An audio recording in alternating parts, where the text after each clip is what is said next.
Sir ఇన్ని years ఎక్స్‌పీరియన్స్‌లో మీరు treat చేసి సంతృప్తి చెందిన పేషెంట్స్ గురించి ఏమైనా చెప్తారా? సో ఇన్ ఇయర్స్ అంటే సుమారుగా నేను 2003 అంటే 20+ ఇయర్స్ ఎక్స్పీరియన్స్ నాకు. హ్మ్. చాలామంది పేషెంట్స్ని చూసుంటాము. దాంట్లో డెఫినెట్గా చనిపోతారు అన్న పేషెంట్స్, హ్మ్. రికవర్ అయిన వాళ్ళు, హ్మ్. వాళ్ళు ఇప్పటికీ వచ్చి మేము మీ ట్రీట్మెంట్ వలన మాకు సెకండ్ లైఫ్ వచ్చింది, రెండో జన్మ మాకు ఇది ఓకే. అని వాళ్ళు లైఫ్లో స్పెసిఫిక్ ఈవెంట్స్ అంటే వాళ్ళ పుట్టినరోజు వచ్చింది అనుకోండి, హ్మ్. వాళ్ళ ఇంట్లో వాళ్ళతో సెలబ్రేట్ చేసుకుంటారు. హ్మ్. అండ్ సేమ్ టైమ్ ఓకే నేను ఈరోజు ఈ పుట్టినరోజు చేసుకోవటానికి కారణం అంటే నాకు ఇంతకు ముందే నేను చనిపోయి ఉండాల్సింది, బట్ హ్మ్. ఇప్పటికీ నేను పుట్టినరోజు చేసుకుంటున్నాను అంటే ఈ హాస్పిటల్లో నాకు అందిన ట్రీట్మెంట్ లేదా ఈ పర్టికులర్ డాక్టర్ డాక్టర్. ట్రీట్ చేశారు హ్మ్. అని మాతో పాటు వాళ్ళ హ్యాపీనెస్ని షేర్ చేసుకోవడానికి వచ్చిన వాళ్ళు చాలామంది ఉంటారు. అవును. అండ్ మేము నేను బయటికి వెళ్ళినప్పుడు డాక్టర్ గారు మీరు నన్ను ట్రీట్ చేశారు ఈరోజు, ఏదో షాపింగ్ కాంప్లెక్స్కి వెళ్ళాం, హ్మ్. వాళ్ళు అక్కడ కనిపించి మీరు మమ్మల్ని ట్రీట్ చేశారు, హ్మ్. మేము ఇలా ఉన్నామంటే ఈరోజు నేను వచ్చి ఇక్కడ షాపింగ్ చేస్తున్నానంటే మీరే కారణం, ఈ హ్మ్. టైప్లో చాలామంది అవును. మనకి తారసపడతారు. అటువంటి సందర్భాల్లో వాళ్ళు అంటే మనకి మెమరీస్ ఫేడ్ అవుట్ అయిపోతాయి. లైక్ హ్మ్. పేషెంట్స్ అయితే వాళ్ళు ఒకే డాక్టర్ని చూసారు లేదా తక్కువ మంది డాక్టర్స్ని అవును. చూసారు. యాజ్ డాక్టర్స్ మేము ఎక్కువ మంది పేషెంట్స్ని అవును. చూడటం వలన 6 మంత్స్, 1 ఇయర్, 2 ఇయర్స్ ఇలా గుర్తుంటారు, కానీ తర్వాత హ్మ్. ఫ్రీక్వెంట్ రివిజన్ లేకపోతే వాళ్ళు మర్చిపోతాం. హ్మ్. బట్ అటువంటి వాళ్ళు కనిపించినప్పుడు మాకు చాలా హ్యాపీగా అనిపిస్తుంది. అవును.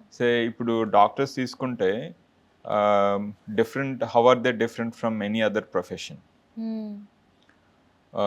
వాళ్ళు డాక్టర్స్ కంటే తక్కువ వర్క్‌తో ఎక్కువ మనీ ఎర్న్ చేస్తుండొచ్చు. హ్మ్. లేకుంటే స్టార్డమ్ సెలబ్రిటీస్ అవును. అయ్యుండొచ్చు. బట్ డాక్టర్స్ చేసిన పని ఏ స్టార్, ఏ సెలబ్రిటీ చేయలేరు. కూడా చేయలేడు. ఒక ప్రాణాన్ని నిలబెట్టాను డాక్టర్స్ అంటే అనుకోవటం దేవుళ్ళలా చూస్తారు అందరూ అంటే నన్ను. ఆ! చూస్తారు డెఫినెట్‌గా. అంటే డాక్టర్ నేను దేవుడిని అనుకోకూడదు, కానీ పేషెంట్ డాక్టరే లైఫ్ దేవుడిలా నన్ను ఇచ్చినట్టే కదా! రక్షించాడు హ్మ్. అనుకోవటంలో తప్పు లేదు. అవును. ఓకే. సో, అటువంటి వాళ్ళు తారసపడినప్పుడు ఓకే. నేను ఒక మంచి పని చేశానన్నమాట. హ్మ్. ఓకే. దేవుడి దగ్గర నా అకౌంట్‌లో కొన్ని మంచి మార్కులున్నాయి. అవును. హ్మ్. అన్నట్టు ఆ ఫీలింగ్ కలుగుతుంది. అది చాలా సంతృప్తిస్తదనమాట. హ్మ్. సో, మీరు ఇలా స్పెసిఫిక్‌గా ఎక్స్‌పీరియన్స్ అడిగారు కనుక నేను రీసెంట్‌వి కోట్ చేస్తాను. నేను ముందు చెప్పినట్టు ప్రతి వాళ్ళ ఇంట్లో ఈవెంట్స్‌కి మమ్మల్ని ఇన్వైట్ చేసిన వాళ్ళు చాలామందుంటారు. హ్మ్. ఓకే. సో, మాకు రీసెంట్‌గా ఒక 140 కేజీలు patient, very obese. Okay. Okay. ఆయనకి బ్యాడ్ న్యూమోనియా అంటే లంగ్స్‌లో సివియర్ ఇన్ఫెక్షన్ వచ్చింది. హ్మ్. అండ్ ఆక్సిజన్ లెవెల్స్ బాగా తగ్గిపోతున్నాయి, కార్బన్ డయాక్సైడ్ లెవెల్స్ బాగా ఎక్కువైపోతున్నాయి. హ్మ్. ఇంకా చనిపోతాడేమో పేషెంట్, కొన్ని గంటల్లో చనిపోతాడేమో హ్మ్. అన్న సిట్యుయేషన్స్. సో, మేము చేయాల్సింది చేస్తున్నాము. ఫ్యామిలీ మెంబర్స్‌కి చెప్పాలి, పేషెంట్ కండిషన్ బాగుండలేదు, హ్మ్. డిటోరియేట్ అవుతున్నాడు. సో, చెప్పకపోతే ఏమవుతుందంటే సడెన్‌గా అయింది. వచ్చినప్పుడు బానే ఉన్నారు కదా, మాట్లాడుతున్నారు, అవును. ఇప్పుడేంటి మీరు చనిపోయాడు అంటున్నారు, ఆర్ హ్మ్. చనిపోతాడు అంటున్నారు, ఇలా ఉంటుంది. సో, మేమేం చేస్తామంటే గ్రాడ్యుయల్‌గా జరుగుతున్నది జరుగుతున్నట్టు వాళ్ళకి ఇన్ఫార్మ్ చేస్తాం. హ్మ్. సో దట్ మా డిఫికల్టీస్ ఏంటి, ఆర్ పేషెంట్‌కున్న పేషెంట్స్‌కున్న కండిషన్ ఏంటి, ట్రీట్మెంట్ ఆప్షన్ ఏంటి, అసలు ఆప్షన్స్ ఉన్నాయా లేవా, హ్మ్. ఇవన్నీ వాళ్ళకి అర్థం కావాలి. సో, అది చేసుకుంటూ మా ట్రీట్మెంట్ ప్లాన్‌లో ఆ పేషెంట్‌ని ప్రోన్ వెంటిలేషన్ అంటాము. 140 కేజీలు ఉన్న పేషెంట్‌ని అనెస్థెటైజ్ చేసి హ్మ్. తిప్పటం కూడా. అంటే ప్రోన్ వెంటిలేషన్ అంటే ఏంటంటే మామూలుగా పడుకున్నట్టు ఉంటారు పేషెంట్లు. మీరు చాలా అవును. ఐసీయూస్‌లో హ్మ్. చూసుండొచ్చు. హ్మ్. ఆహ్, అప్పుడు లంగ్స్ ఎఫిషియన్సీ కంటే పేషెంట్‌ని బోర్లా తిప్పి హ్మ్. వెంటిలేట్ చేసేటప్పుడు అంటే ఇలాగా? ఇలా హ్మ్. ఓకే. బోర్లా హ్మ్. Face down okay. చేస్తే లంగ్స్ ఎఫిషియన్సీ పెరుగుతుంది. హ్మ్. సో, అలా ఆ పర్టిక్యులర్ పేషెంట్‌ని మేము 7 టైమ్స్ బోర్లా చేసాము. అంటే బోర్లా చేయటం అంటే ఆహ్, ఒక రోజులో 16 అవర్స్ ప్రోన్ వెంటిలేషన్ హ్మ్. బోర్లా చేస్తాము. ఓకే. ఒక 8 అవర్స్ సుపైన్ అంటే ఫేస్ అప్ హ్మ్. చేసి ఆ టైంలో ఏమైనా ఇన్వెస్టిగేషన్స్ ఏమైనా చేయాలంటే చేసుకుంటాము. హ్మ్. సో, ఇది ఆ పేషెంట్ని అనెస్థైజ్ చేసిన పేషెంట్ని బోర్లా తిప్పటము, ఆ ప్రెషర్ పాయింట్స్ ఉంటాయి అంటే ఐస్ మళ్ళీ బోర్లా చేసినప్పుడు మరి ఐస్ పేషెంట్ అనెస్థైజ్ అవును. చేస్తాం కదా, వాళ్ళు కళ్ళు మూసుకోరు మ్మ్. అండ్ వాళ్ళకి పెయిన్ సెన్సేషన్ కూడా తెలియదు, ఎందుకంటే మెడిసిన్స్ వెళ్తుంటాయి. సో పెయిన్ సెన్సేషన్ తెలియకపోవటం వలన మనం కదలకుండా అలాగే కూర్చున్నాం అనుకోండి, చూడండి మ్మ్. మనకి తిమ్మిర్లు పట్టటము, లేదంటే మ్మ్. ఇప్పుడు ఇలాగే కూర్చున్నాం అనుకోండి, ఆ బాటమ్ ఏరియాలో స్కిన్ డ్యామేజ్ అవుతుంది. ఒక 8 అవర్స్ అలా కదలకుండా కూర్చుంటే దానికి బ్లడ్ సప్లై వెళ్ళదన్నమాట. సో మ్మ్. ఇలాగ బోర్లా 16 అవర్స్ ఉంటే పేషెంట్కి ప్రెషర్ ఏరియాస్ అన్నీ ఓకే. స్కిన్ డ్యామేజ్ అయ్యి అల్సర్ ఫామ్ అవటం, ఐస్ డ్యామేజ్ అవటం ఇవన్నీ ఉంటాయి. ఓ. ఈ పర్టికులర్ పేషెంట్ నేను మెన్షన్ చేసిన పేషెంట్ నేమ్ చెప్పకూడదు కదా. మ్మ్. సో చేసిన 7 సెషన్స్ ఆఫ్ ప్రోనింగ్ చేసి ఆ మ్మ్. తర్వాత అతనికి సుమారుగా 30 రోజులు ప్లస్ 1 మంత్ ప్లస్ ట్రీట్మెంట్ అయింది. ట్రీట్మెంట్ అయిన తర్వాత సక్సెస్ఫుల్గా డిశ్చార్జ్ చేయగలిగాము. ఓకే. చేసిన తర్వాత వాళ్ళ family they were like we lost, wife was like I lost my husband hmm. అన్న సిచ్యువేషన్లో షీ వాజ్ లైక్ ఇంకా మళ్ళా తిరిగి తప్పదు వచ్చారు. కానీ ఇంకా ఆ సిచ్యువేషన్ వచ్చేసిందేమో అనుకున్నారు. మ్మ్. బట్ అతను డిశ్చార్జ్డ్ వాకింగ్ హోమ్ మళ్ళీ రివ్యూకి వచ్చి మ్మ్. వాళ్ళు అందరికీ స్వీట్స్ తీసుకుని వచ్చి అంటే స్టాఫ్కి పేరు పేరున మ్మ్. ఎప్రిషియేట్ చేయటం అన్నది చాలా మర్చిపోలేని విషయం. నిజమే. ఇది ఏం చేసి ఇంకేదైనా ఏ పని చేస్తే అంత సాటిస్ఫాక్షన్ అది వస్తుంది ప్రాణం చెప్పండి కన్నా ఏముంటది. కదా. సో అందుకనే ఇందాక నేను చెప్పింది, however big you are as a celebrity ఎవరైనా కూడాను, but they cannot save the life of a patient and we are able to do that by the help of the god and I feel we're instruments of god. So it's like ఆ patient ఈ సిచ్యువేషన్లో ఇక్కడ ఉండాలి అన్నట్టు. మ్మ్. And we cannot go against God any time. So we are like instruments of God, and God is using us as instruments to help a particular person or Yeah. particular patient కదా. So అది very satisfying. ఇలా multiple things ఉంటాయి. ECMO అని ఉంటుంది.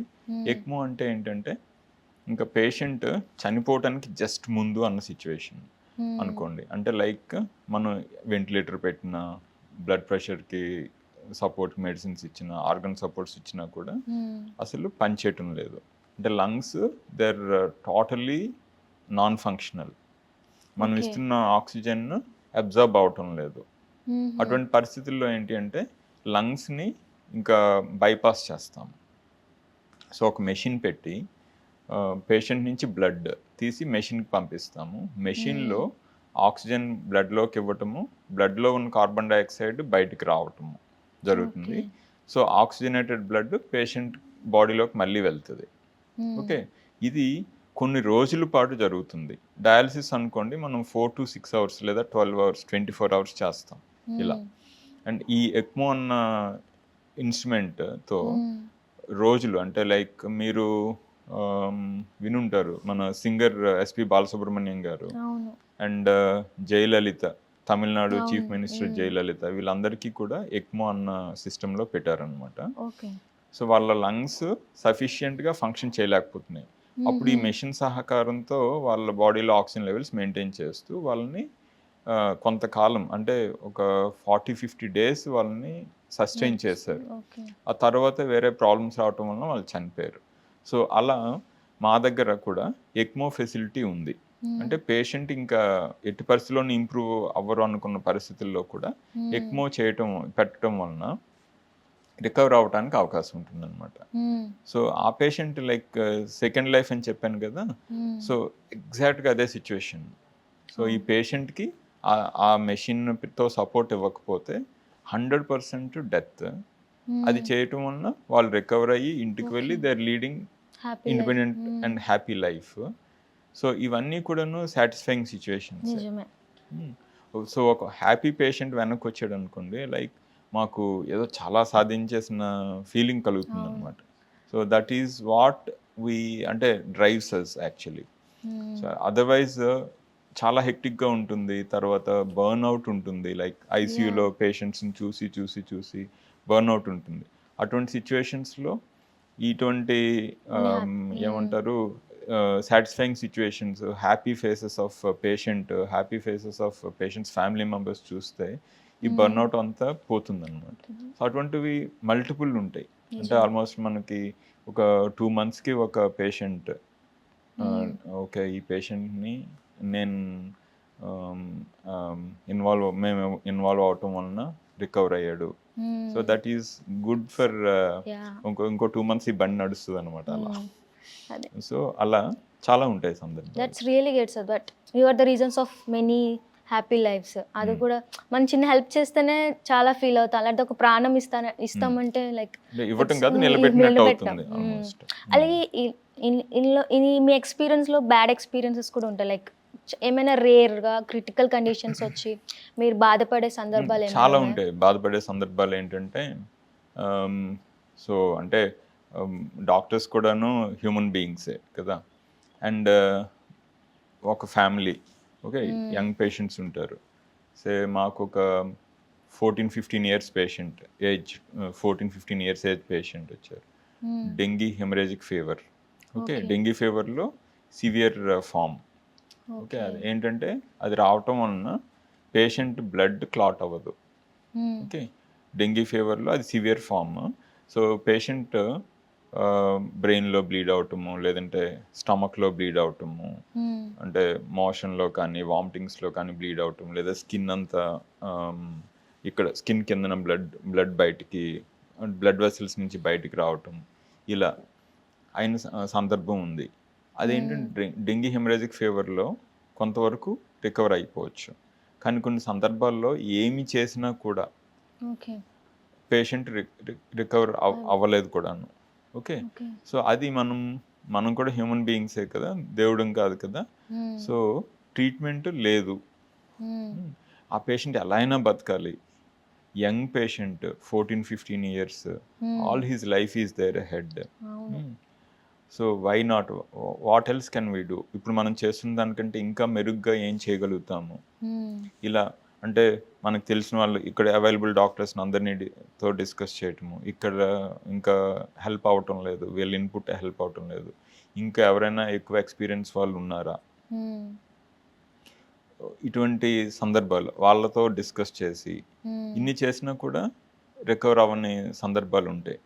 And పేషెంట్స్తో మాట్లాడుతున్నప్పుడు family మెంబర్స్తో మాట్లాడుతున్నప్పుడు వాళ్ళు ఏడుస్తారు. వాళ్ళకి ఆ ఫ్రీడమ్ ఉంటుంది. అట్లీస్ట్ మాకు కూడా అదే ఫీలింగ్ ఉంటుంది. అంటే టేబుల్కి ఇటువైపు అటువైపు ఉన్నా కూడా ఇమోషన్స్ ఆర్ ఇమోషన్స్. ఓకే మాకు కూడా ఏడుపు వచ్చిన సందర్భాలు బోల్డ్ అన్ని ఉంటాయి. ఇది ఏమైనా చేయాలి అనుకుంటాము, ఏమీ చేయలేని హెల్ప్లెస్ సిచ్యువేషన్స్ ఉంటాయి, అవి కూడా ఉంటాయి. And it is part of the game. తర్వాత ఇంకొకటి పారాక్వెట్ పాయిజనింగ్ అని చెప్తాను, చాలా ఇంపార్టెంట్ థింగ్. చాలామంది అంటే emotional disturbances or momentary decisions అంటే చనిపోవాలి అనుకుంటారు. చనిపోవాలనుకుని ఒక్కొక్కరు ఒక్కొక్క మీన్స్ చూసుకుంటారు. ఒకరు ఏదో తాగేయటము, లేదంటే అంటే పురుగుల మందు తాగేటాలు, గమాక్సిన్ తాగేటాలు, హ్యాంగ్ చేసుకోవటాలు ఇలాంటివి ఉంటాయి. సో పారాక్వెట్ పాయిజనింగ్ అని ఒకటి ఉంటుంది. అదేంటంటే పారాక్వెట్ అంటే హెర్బిసైడ్, అంటే పొలంలో కలుపు అంటారు కదా, కలుపు పోవటానికి వాడతారు దాన్ని. అది చాలా ఈజీగా అవైలబుల్. అంటే మన ఇండియా అగ్రికల్చర్ కంట్రీ కదా, సో మనకి ఈజీగా అవైలబుల్. ఈ పర్టికులర్ సబ్స్టెన్స్ని ఆల్మోస్ట్ 50-60 కంట్రీస్లో బ్యాన్ చేశారు. ఎందుకు చేశారు అంటే అది ఒకసారి తీసుకుంటే పేషెంట్ వెంటనే ఏమీ ఉండకపోవచ్చు. అంటే మరీ ఎక్కువ తీసుకుంటే పేషెంట్ ప్రాణం పోతుంది కొన్ని రోజుల్లో, అంటే 2-3 రోజుల్లో. బట్ తక్కువ తీసుకుంటే 15 రోజుల వరకు నార్మల్గా ఉన్న వాళ్ళకు కూడా ఆ తర్వాత అదే పాయిజన్ ఎఫెక్ట్ వలన చనిపోతారు. దీన్ని పారాక్వెట్ అంటారు. వీళ్ళు ఏంటంటే యంగ్ పేషెంట్స్ వస్తారు మాకు. సో ఆ టైంకి అది అక్కడ ఉంది, తాగేసాము, అప్పుడే వాడికి చనిపోవాలనిపిస్తుంది. ఆ తర్వాత వాడు ఆవేశం చల్లారిన తర్వాత చనిపోవాలనిపించదు. నేను బతకాలి అనుకుంటారు. బట్ అనుకున్నా కూడా ముందు చేసిన తప్పు పారాక్వెట్ పాయిజన్ తీసుకున్నందువలన ఎంత స్ట్రాంగ్గా బతకాలని అనుకున్నా కూడా వాళ్ళని ఇంకా రికవర్ చేయలేము. ఓకే లంగ్స్ ఎఫెక్ట్ అవుతాయి. లంగ్స్ ఇంకెందుకు పనికిరావు. To the extent of lung transplantation కొంతవరకు చేయొచ్చు. బట్ లంగ్ ట్రాన్స్ప్లాంటేషన్ చేయాలి అంటే ఇంకొక బ్రెయిన్ డెడ్ పేషెంట్ దొరకాలి. ఈ పేషెంట్ని ఎక్మో మీద పెట్టాలి, ఎందుకంటే లంగ్స్ పనిచేయటం లేదు. ఎక్మో పెట్టి వాళ్ళని బ్రిడ్జింగ్ ఎక్మో అంటాము, మెయింటైన్ చేసి ఆ లంగ్ దొరకటం అనేది మన చేతుల్లో ఉండదు. సో మన కళ్ళెదురుగానే వాడు ఫుల్లీ కాన్షియస్గా ఉంటాడు, మాట్లాడుతూ ఉంటాడు. వాళ్ళ ఫ్యామిలీ మెంబర్స్ వాళ్ళకి చెప్తాం మేము, వాళ్ళు ఇనీషియల్గా నమ్మరు, ఇంత బాగున్నాడు మీరు చనిపోతాడు అంటున్నారు ఏంటి అంటారు. సో వాళ్ళకి యాక్సెప్ట్ చేయడానికే చాలా టైం పడుతుంది. అండ్ కొన్ని డేస్ అంటే 4 days 5 days అయ్యేసరికి గ్రాడ్యువల్గా డిటూరేట్ అయిపోతారు వాళ్ళు. డిటూరేట్ అయిపోయి ఇంకా మనం ఏమీ చేయలేని పరిస్థితి. That is very painful. పేషెంట్కి పెయిన్ఫుల్, వాళ్ళ ఫ్యామిలీ మెంబర్స్కి పెయిన్ఫుల్, ట్రీటింగ్ డాక్టర్స్కి అండ్ నర్సెస్కి వీళ్ళందరికీ పెయిన్ఫుల్.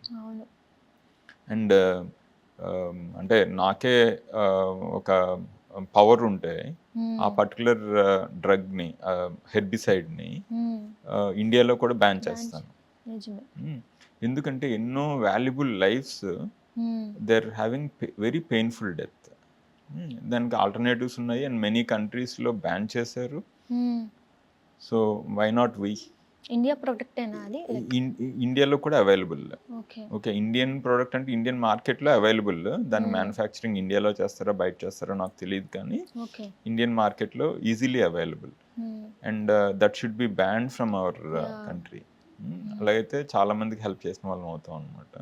చూడాలి మరి ఫ్యూచర్లో గవర్నమెంట్ దాని మీద దృష్టి పెట్టి దాన్ని బ్యాన్ చేస్తే we should feel very happy.